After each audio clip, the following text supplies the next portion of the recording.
Honorable Yara Saks, you're a minister very well known to the Turkish community and to the Turkish Voice of Canada audience. What does the Turkish community mean to you? How would you describe your relationship with the Turkish community? Well, first of all, marhaba Irep. It's so wonderful to have you back here in York Center, where we have a thriving Turkish community right here in the riding, 4,000 and growing. To me, the Turkish community here is so close to my heart. Not only are there businesses popping up everywhere that we see that are supporting the Turkish community, but also sharing culture and traditions with our wider York Center community. I don't know if you know, York Center is actually one of the most diverse ridings in the entire country, which means that we welcome everyone here. And to have the Turkish community growing and thriving here means so much to me in terms of culture, traditions, and also making sure that we continue to be a Canada that's strong, because we learn and share with each other in our communities. So I love that the Turkish community is a key part of our main streets here, key part of our communities here, everything from, I've met members of the community who are working in the healthcare sector, the education sector. They're growing and growing, and just the warmth that I feel from the community every time we are out and about in the riding is just, it shows me why Canada's diversity is really its strength. We are in a very critical election period, yeah, right? That yes, is of vital economic importance for this country, right? During this period, what are your priorities as a candidate for re-election? Do you have promises that differ from those made during your last 10 years in power?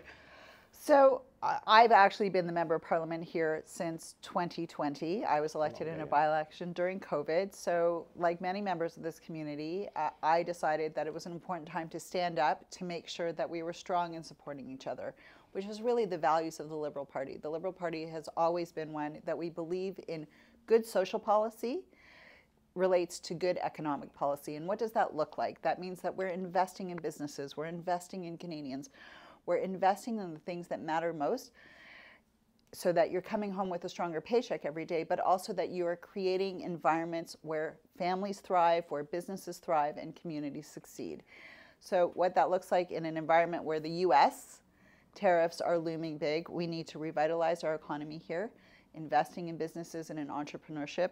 We need to expand our marketplace beyond just south of the border. You know, in the last year and a half, former Minister Mary Ng of International Trade signed 15 free trade agreements for Canada. We have more free trade agreements than any G7 member at this point in time, which will be our strength as we go forward in this new period and environment that we're in with the U.S.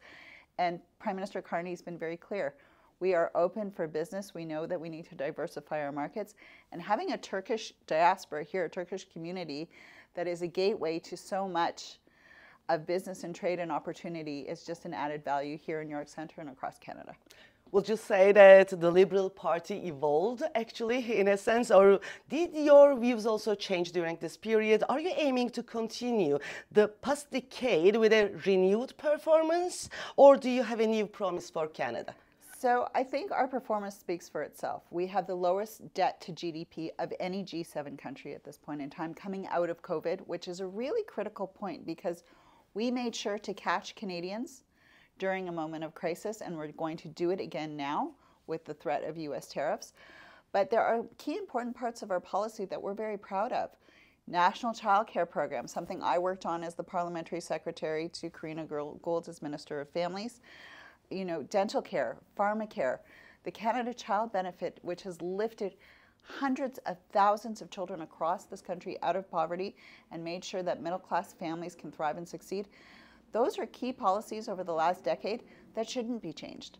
They absolutely, investing in Canadians means that we're investing in our economy. Where there's shifts, absolutely, we listen to Canadians as a government. That's why Prime Minister Carney announced the consumer carbon tax would be eliminated as of April 1st. And people are going to have a tangible feeling of that at the pumps, 20% less in their gas fees. And what we do know is that we need to continue to listen to Canadians to understand those pocketbook issues, but also you can't stop investing in the people that make your economy grow. After the devastating earthquake in Türkiye, Canada's opening of the TS 2023 earthquake relief. That plan was extremely valuable. It was your government that made this possible, and you were involved in the process as well. Very much so. Yeah. Now, the community is expecting the extension of the work permit granted through TS 2023, and for the approximately 9,000 people who are here with that permit, to be given a chance to build a new life and future in Canada. Will you be able to make that happen? So I think that's such an important question, and it's part of our values as Canada, of that we stand up and help communities around the world in times of need. When the earthquake happened, Canada was one of the first countries to come forward with support. Over $40 million was committed to by Canada, either in match donations or assistance for humanitarian aid, for emergency services. You know, I remember distinctly during that time, right here in the riding, you know, one of the drives for aid, that of packaging up supports and things from diapers, baby formula, clothing, blankets. So much was done right here in the riding, and we were able to help. But we were also able to help bring people here.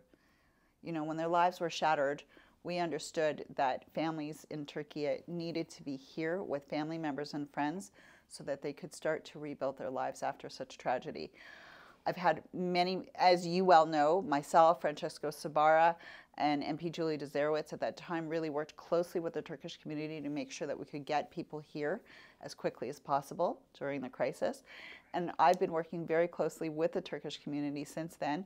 We are looking at who's here with work permits, who's still in queue, and understanding their needs so that as we start to consider what's the next steps, if there are members of the community that haven't found alternate pathways to apply for, how can we best help them and serve them? I've always been committed to, as my record stands for itself, of working with the Turkish community in crisis and also in growing the community here, and will continue to do so. That is my promise, that I'm not just making to you and to the Turkish community, but in my conversations with the Federation and with others, we'll continue to work with them to make sure that immigration understands that who has come here are valuable to our communities, and that we need to help them find pathways that make sense for them while recovery and rebuild is still happening back home in Türkiye. Hope you will have the tools Absolutely. to make it happen. Absolutely. We will keep working and fighting for the community to make sure that they feel supported. The Turkish community is very sensitive to the Palestinian cause and what is happening in Palestine.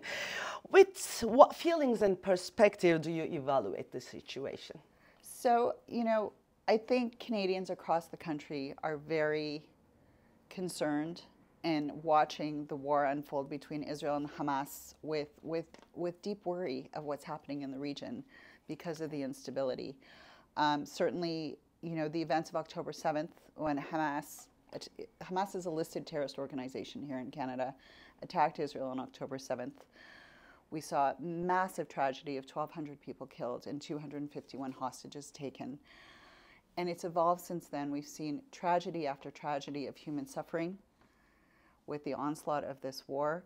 And two things can be true at the same time, that the human tragedy in Gaza is devastating, and also that Israelis are also not living in safety or stability as Hamas continues to fire rockets into Israel and in civilian areas. This has to stop. We've been very clear as a Canadian government. There are 4 key things that must happen. Hostages must be released. There must be a negotiated ceasefire so that civilians can live in some sense of safety and stability in the short term. Hamas can no longer rule Gaza. Palestinians in Gaza deserve an administration that protects them and fosters their well-being. And the final thing on this is, in the immediate needs, is humanitarian aid must get into the Strip.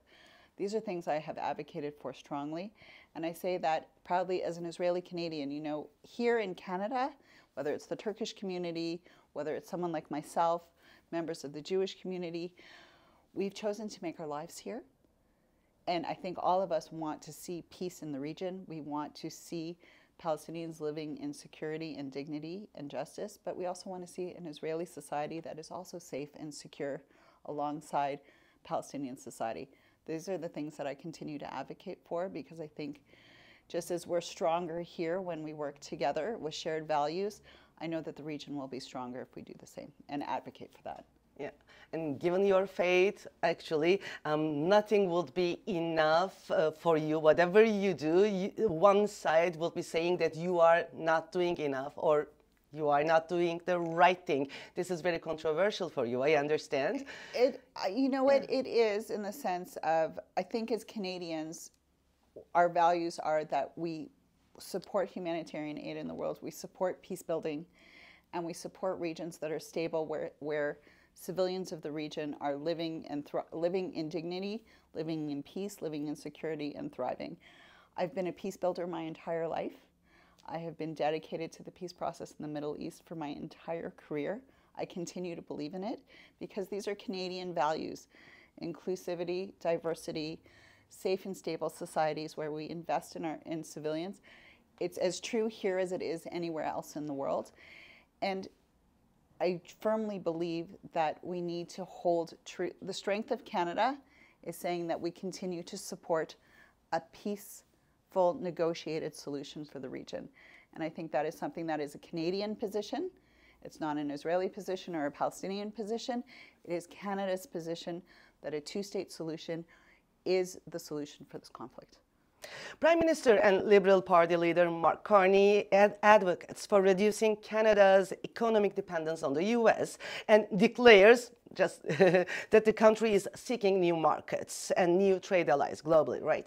In a period when the international trade relations are being reshaped in this way, what kind of opportunities do you think could be created between Canada and Turkey? Which sectors mainly maybe do you think are open to new collaborations?